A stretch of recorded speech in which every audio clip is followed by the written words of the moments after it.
मंच पर उपस्थित मेरे साथ प्रदेश सरकार में वरिष्ठ मंत्री, संसदीय कार्य और वित्त विभाग के मंत्री श्री सुरेश कुमार खन्ना जी, प्रदेश के विधि एवं न्याय मंत्री श्री ब्रजेश पाठक जी,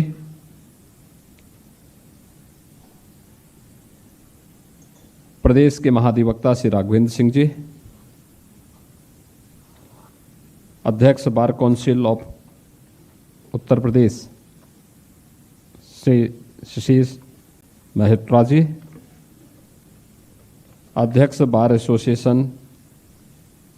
इलाहाबाद श्री अमरेंद्र नाथ सिंह जी, अध्यक्ष Awadh bar association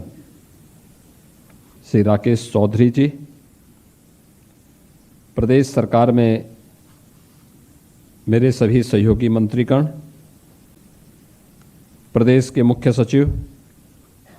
Shri are के तिवारी जी, प्रमुख सचिव संसदीय कार्य श्री जेपी सिंह जी, प्रमुख सचिव न्याय श्री श्रीवास्तव जी,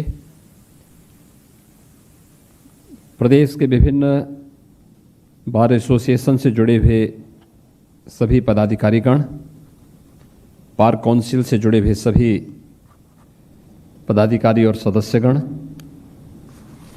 हमारे सभी वरिष्ठ प्रशासनिक अधिकारीगण, प्रदेश के अलग अलग जनपदों से यहाँ पर उपस्थित सभी वरिष्ठ अधिवक्तागण और उपस्थित भाइयों बहनों, संविधान दिवस पर मैं सबको हृदय से बधाई देता हूं और भारत के संविधान निर्माताओं की भावनाओं के अनुरूप हम सब भी अपने अपने क्षेत्र में अपने दायित्वों का निर्वहन ईमानदारी पूर्वक कर सकें, इसके लिए आप सबके प्रति मैं अपनी शुभकामनाएं भी व्यक्त करता हूं। आज का दिन हम सबके लिए अत्यंत महत्वपूर्ण है। अभी हमने देश के महामहिम राष्ट्रपति जी के साथ संविधान की प्रस्तावना को दोहराया है और इसके साथ ही महामहिम राष्ट्रपति जी का, महामहिम उपराष्ट्रपति जी का, माननीय प्रधानमंत्री जी के महत्वपूर्ण उद्बोधन को भी सुनने का एक अवसर हम सबको प्राप्त हुआ है। यह अवसर हम सबके लिए विशिष्ट इसलिए भी है कि भारत के संविधान के ही कारण आज हम सबको एक समान मताधिकार प्राप्त हुआ है और हर व्यक्ति को न केवल संविधान द्वारा प्रदत्त अधिकार प्राप्त हुए हैं, बल्कि भारत को दुनिया की एक महाशक्ति के रूप में स्थापित करने के लिए हर एक नागरिक के लिए कुछ कर्तव्य भी बताए गए हैं। मुझे प्रसन्नता है कि उत्तर प्रदेश विधानसभा ने इन सभी मूल कर्तव्यों पर भी एक विस्तृत चर्चा के लिए स्पेशल सेशन केवल विधानसभा और विधानमंडल का हम लोगों ने आहूत किया और उसमें बहुत सार्थक और रचनात्मक चर्चा को आगे बढ़ाने में मदद मिली। लेकिन यह वर्ष हम सब के लिए इसलिए महत्वपूर्ण है, एक ओर आज़ादी का अमृत महोत्सव और दूसरी ओर चौरी चौरा कि उस ऐतिहासिक घटना का शताब्दी वर्ष भी यह वर्ष है और इस अवसर पर देश के संविधान दिवस के कार्यक्रम के साथ हम सबका जुड़ना और वह भी उत्तर प्रदेश के एक महत्वपूर्ण स्थल पर शासन से जुड़े हुए, प्रशासन से जुड़े हुए, विभिन्न बार एसोसिएशन और बार काउंसिल से जुड़े हुए पदाधिकारियों का एक मंच पर एक साथ उपस्थित होना एक अद्भुत अवसर हम सबको प्रदान करता है। मैं इसके लिए इस अवसर पर आप सबका हृदय से स्वागत भी करता हूं, अभिनंदन भी करता हूं। हम सब जानते हैं कि 26 नवंबर 1949 को हमारे देश का संविधान को अंगीकृत, अधिनियमित और आत्मार्पित हुआ था। संविधान निर्माण समिति के अध्यक्ष डॉक्टर राजेंद्र प्रसाद जी थे, लेकिन अलग अलग समितियों के प्रारूप को एक रूप देना, एक शिल्पी के रूप में कौन इस दायित्व का निर्वहन करेगा, और यह दायित्व दिया गया था बाबा साहब डॉक्टर भीमराव अंबेडकर जी को, जिन्होंने इस कार्यक्रम को बखूबी निर्वहन करते हुए, अगर आप देखेंगे भारत के संविधान को, तो जो मूल प्रति है, जब भारत के संविधान, भारत के गणतंत्र के शताब्दी वर्ष था, उस वर्ष हमें संसद की ओर से उसकी मूल प्रति उपलब्ध कराई गई थी। और उस मूल प्रति को देख करके लगता था कि वास्तव में भारत के संविधान निर्माता कितने दूरदर्शी थे कि उन्होंने भारत के सभी भावनाओं को कहीं पर लिपि के माध्यम से और कहीं पर चित्रों के माध्यम से संविधान में उकेरने का पूरा प्रयास किया, और उसमें सफल भी रहे। अगर कहा जाए कि भारत की मूल प्रति ही भारत की आत्मा भी है, इसमें कोई संदेह किसी को नहीं होना चाहिए। और बाबा साहब भीमराव अंबेडकर की इस स्मृति को जीवंत बनाए रखने के लिए प्रधानमंत्री मोदी जी ने, जब बाबा साहब भीमराव अंबेडकर के नाम पर उनकी स्मृति को बनाए रखने के लिए अंबेडकर स्मारक की आधारशिला के अवसर पर 19 नवंबर 2015 को मुंबई में प्रधानमंत्री जी ने इस बात की घोषणा की थी कि 26 नवंबर की तिथि भारत के संविधान दिवस के रूप में मनाए जाने की आवश्यकता है। और उसके उपरांत हम सब जानते हैं कि बाबा साहब भीमराव अंबेडकर की 125वीं जयंती वर्ष के उपलक्ष्य में 26 नवंबर 2015 को भारत में पहली बार संविधान दिवस के आयोजन को पूरी भव्यता के साथ मनाया गया था। और तब से प्रतिवर्ष पूरा देश इस संविधान दिवस के साथ जुड़ करके भारत के संविधान के प्रति अपनी प्रतिबद्धताओं को और अपने संकल्पों को जोड़ने का कार्य करता है। भाइयों बहनों, हम सब इस बारे में देखते हैं, आज जो यहाँ पर महत्वपूर्ण उद्बोधन हम सबको प्राप्त हुआ है आदरणीय प्रधानमंत्री जी का, आदरणीय उपराष्ट्रपति जी और आदरणीय राष्ट्रपति जी का, उसने उन सभी भावनाओं का ही प्रतिनिधित्व किया है जो भारत के संविधान की मूल भावना है। और भारत के संविधान की उन मूल भावना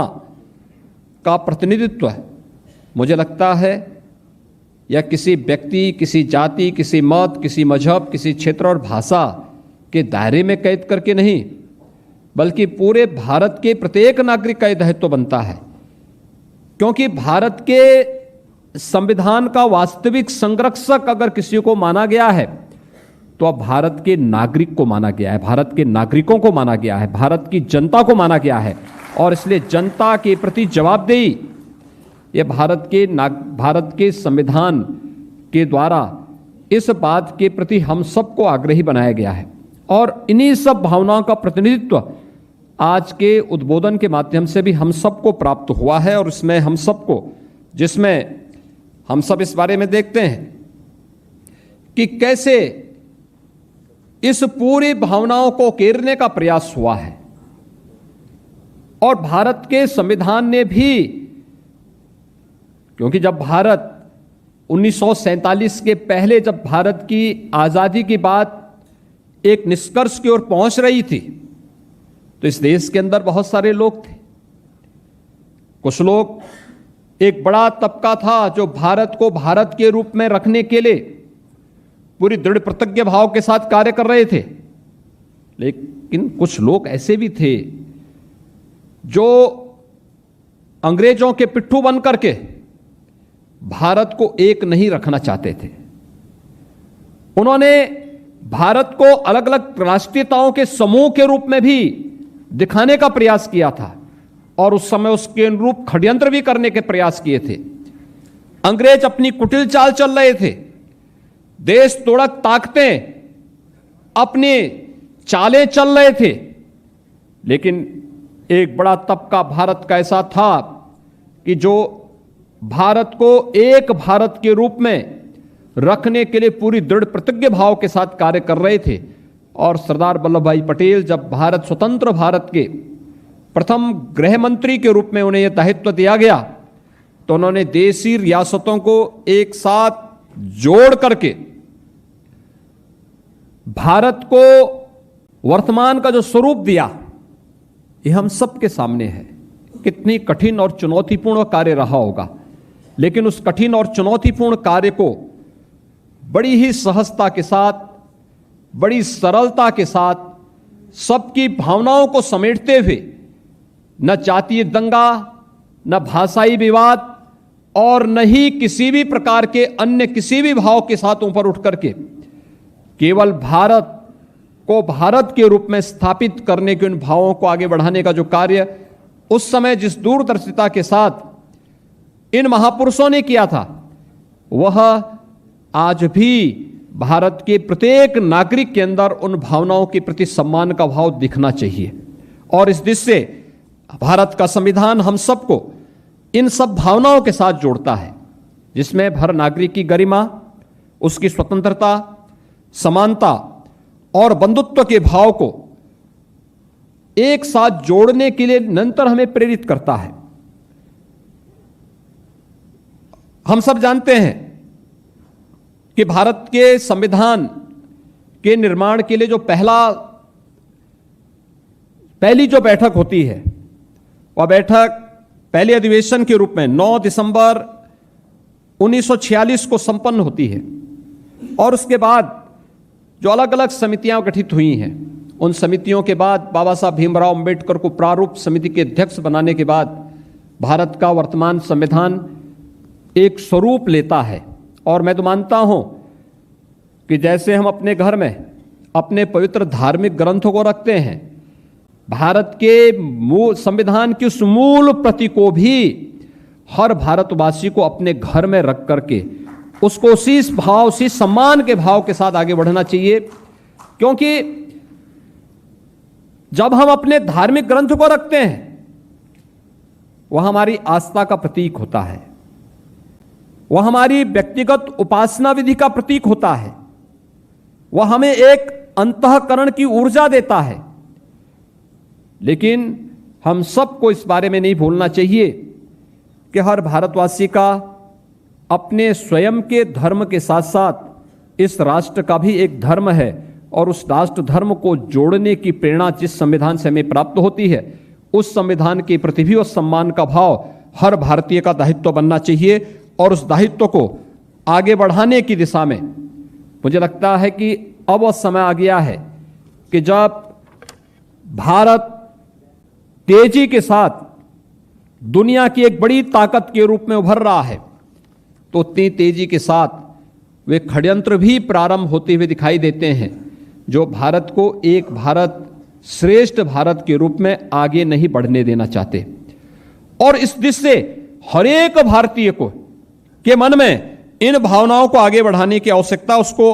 तेजी के साथ आगे बढ़ाने की आवश्यकता है।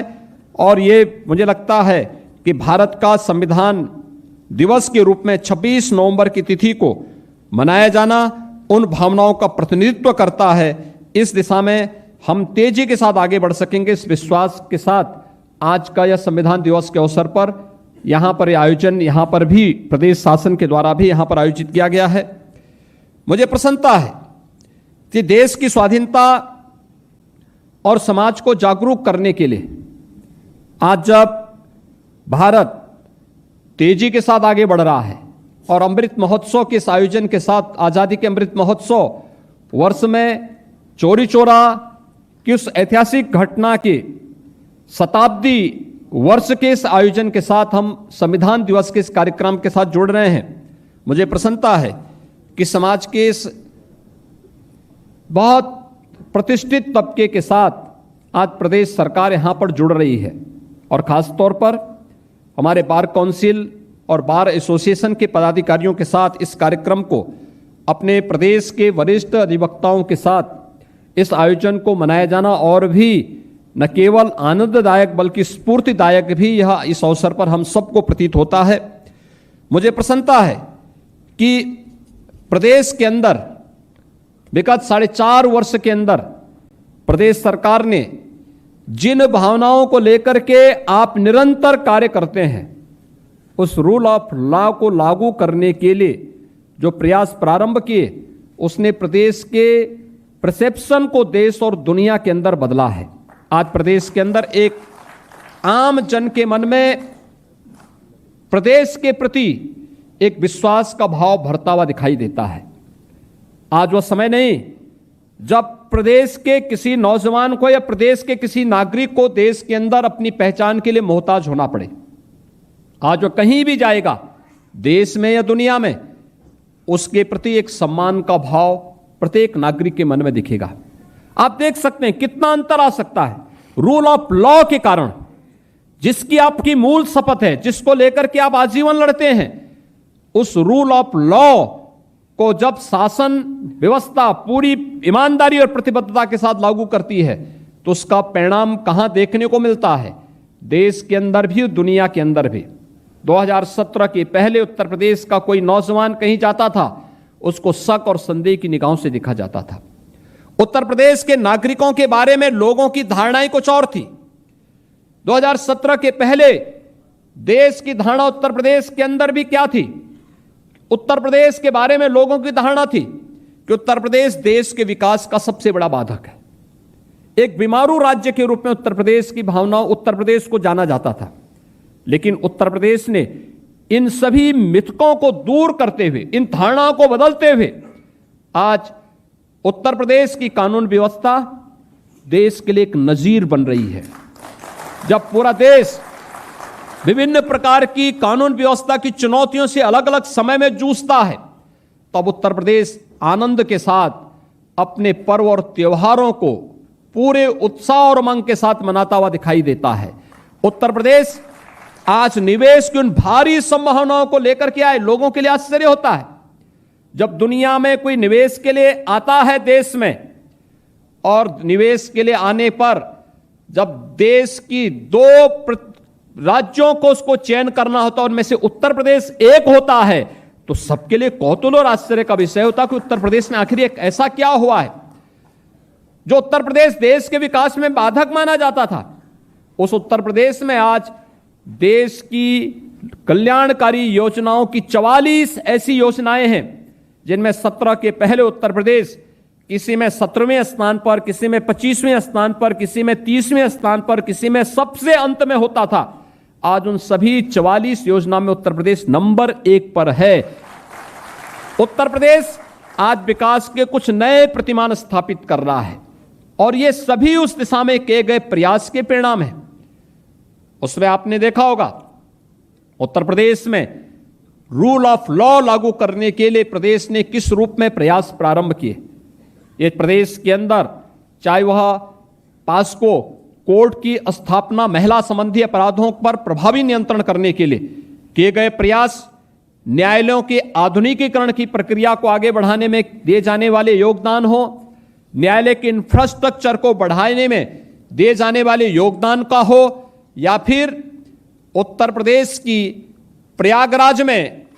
एक नए नेशनल लॉ यूनिवर्सिटी की स्थापना के लिए अपनी स्वीकृति और सहमति देने के साथ साथ उसके शिलान्यास के कार्यक्रम को भी महामहिम राष्ट्रपति जी के कर कमलों से संपन्न करने के कार्यक्रम को आगे बढ़ाने का रहा हो। इन सभी कार्यक्रमों को आगे बढ़ाया, सफलतापूर्वक आगे बढ़ाया गया। बढ़ाने के साथ ही प्रदेश सरकार ने इस दौरान इस पूरे कार्यक्रम की जो नींव है, जो उसकी बैकबोन है, वह है हमारा अधिवक्ता। अधिवक्ता समुदाय के हितों के लिए भी निरंतर अपने स्तर पर प्रयास किए। आज उत्तर प्रदेश में अभी आपने देखा होगा 19, 20, 21 3 दिवसीय यहां पर देश के डीजीज कॉन्फ्रेंस था, जिसमें 3 दिनों तक प्रधानमंत्री जी ने और गृह मंत्री जी ने उत्तर प्रदेश में डीजीज कॉन्फ्रेंस में पूरा समय देकर के देश के अंदर आंतरिक सुरक्षा और कानून व्यवस्था के मुद्दे पर विस्तृत चर्चा अलग अलग राज्यों से की। और उस दौरान सबसे ज्यादा सराहा गया था उत्तर प्रदेश के प्रेजेंटेशन को। उत्तर प्रदेश की पुलिस ने इस दौरान उत्तर प्रदेश के अलग अलग क्षेत्र में क्या क्या कार्य किए हैं, इसकी सबने सराहना की। उसकी हार्ड कॉपी लोग लेकर के गए। और कुछ राज्यों के डीजीपी तो ऐसे थे जिन्होंने अपना समय रोक करके यहां पर रुके, उसके बाद भी, और रुकने के बाद उन्होंने यहां पर कुछ चीजों को देखा। जैसे कुछ डीजीपी, तमिलनाडु के डीजीपी थे, उन्होंने कहा मिशन शक्ति का कार्यक्रम क्या है, हम इसको देखने के लिए जाना चाहते हैं। और लखनऊ के ग्रामीण क्षेत्र में जाकर के गए। मिशन शक्ति के अंतर्गत जो महिला हेल्प डेस्क बनाई गई थी, वहां जाकर के उन्होंने उस क्षेत्र को देखा। थाने में देखा महिला हेल्प डेस्क कैसे बनता है, इसको उन्होंने वहां पर देखा। कैसे प्रदेश के अंदर यहां पर कानून का राज स्थापित होता है, इन सब पर उन्होंने बहुत नजदीक से इसका अवलोकन किया। प्रोसिक्यूशन को कैसे आगे बढ़ाया जाना चाहिए, महिला संबंधी अपराध पर प्रभावी अंकुश लगाने के लिए क्या कदम उठाए गए हैं, इन सब को उन्होंने बहुत नजदीक से देखा भी, उसको महसूस भी किया। और फिर उन्होंने उन केंद्रों में जाकर के नजदीक से उसे देख करके भौतिक सत्यापन करके फिर उसकी हार्ड कॉपी को, सॉफ्ट कॉपी को अपने साथ लेकर के गए कि हम भी अपने राज्य के अंदर इस प्रकार के कार्यक्रमों को आगे बढ़ाने का कार्य करेंगे। और आज इस अवसर पर इन सभी कार्यक्रमों को सफलतापूर्वक प्रदेश के अंदर लागू करने के लिए जो हमें समय समय पर प्रदेश के न्यायपालिका से, बार और बेंच का जो सहयोग, सकारात्मक सहयोग निरंतर प्राप्त हुआ, आज उसका परिणाम है कि राज्य हर एक दिशा में अपने बारे में जो परंपरागत धारणाएं राज्य के बारे में थी, उन सभी धारणाओं को निर्मूल साबित करने और एक नए उत्तर प्रदेश, एक नए भारत के नए उत्तर प्रदेश को बनाने में हमें काफी हद तक सफलता प्राप्त हुई। इस अवसर पर जो मुझे कुछ बातें कहनी थी कि जो खासतौर पर अधिवक्ता समाज के हितों के लिए राज्य सरकार के स्तर पर जो प्रयास प्रारंभ हुए, और उन प्रयासों की दृष्टि से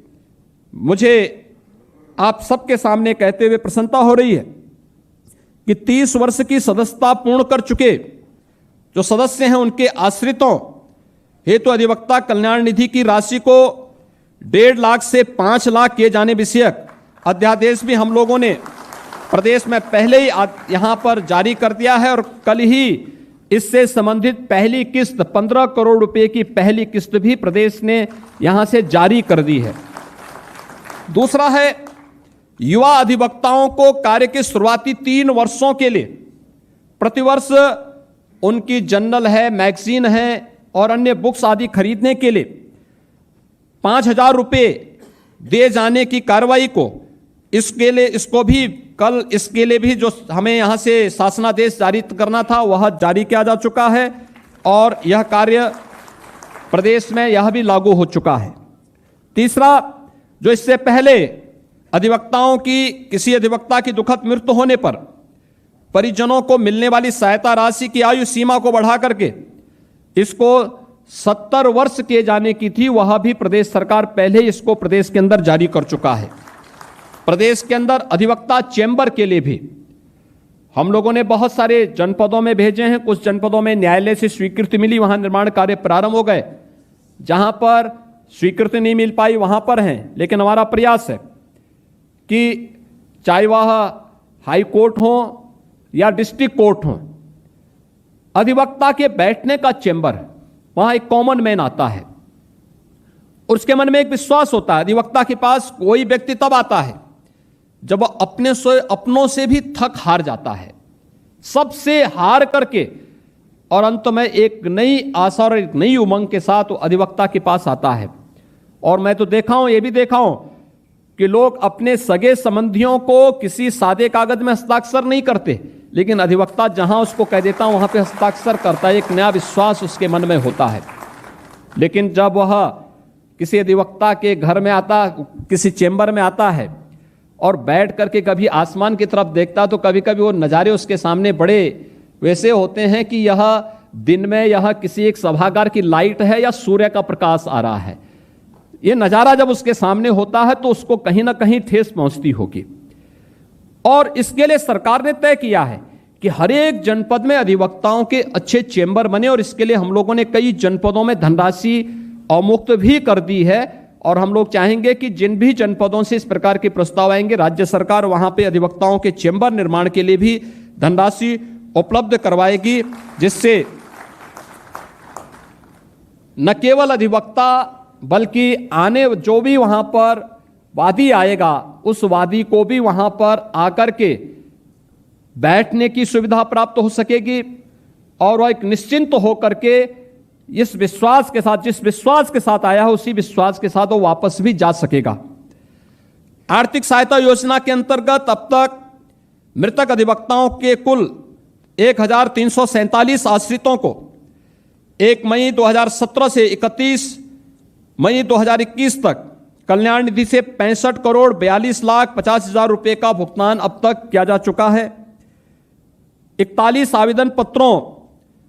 के अनुमोदन 7 जून 21 से में हुआ, जिसमें 2,05,00,000 रुपए की धनराशि का भी अब तक भुगतान किया जा चुका है।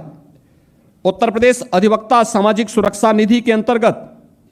1 अप्रैल 17 से 31 मई 21 तक मृत्यु दावे के रूप में कुल 1,010 मृतक अधिवक्ताओं के आश्रितों को कल्याण निधि से 7,34,33,162 रुपए का भी भुगतान अब तक किया जा चुका है। भाइयों बहनों,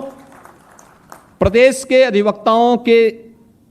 जो एक लंबे समय से चली आ रही ये मांगें थी, इन मांगों को बार काउंसिल और बार एसोसिएशन के साथ बैठ करके